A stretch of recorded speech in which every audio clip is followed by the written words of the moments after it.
Joy Behar and the ladies of The View criticized Donald Trump's impending military parade in Washington, D.C., also Riley noting the coincidence of the hoopla coinciding with the president's birthday. Frankly, Behar would only be interested in the parade if Stormy Daniels jumped out of a cake, she quipped. She also made a pointed note about the politicians who would not be in attendance, questioning the message that those absences ultimately sent. You'll be interested to know that only 7 out of 50 congressional Republicans surveyed by Politico said that they were planning to attend. Behar noted. 7 out of 50, John Thune, Majority Leader and Majority Whip John Barrasso. That guy who's always hanging behind him. He won't be going. The list of folks went on. Steve Scalise will not be going. Mike Johnson, the Speaker, he's not going, Behar continued. Lindsey Graham, who happens to be a veteran, he is not planning to attend. Tommy Tuberville, big right-winger, excused himself because he has the gubernatorial campaign, and he hasn't got the time. And Markwayne Mullin said the date coincides with his anniversary, so he ain't going either. Behar did, however, make note of some of the folks who will be in attendance: Republican Representatives Marjorie Taylor Greene, Byron Donalds, and Elise Stefanik.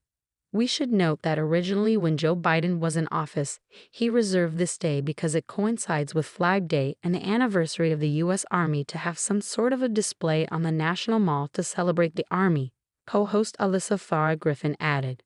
But there's a lot of ways to do that. At that point, they were only planning to have about 300 soldiers and civilians. Now you're talking about thousands of troops in D.C.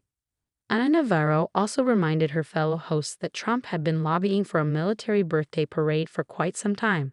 But back then he actually had adults around him, she quipped, citing the likes of John F. Kelly, the retired U.S. Marine Corps general and Trump's former chief of staff, and James N. Mattis, the former Secretary of Defense. Now he's got the sycophants who say yes to every harebrained idea, Navarro said, adding that she intends to participate in Saturday's National No Kings protests, a day of peaceful defiance against the Trump administration's policies.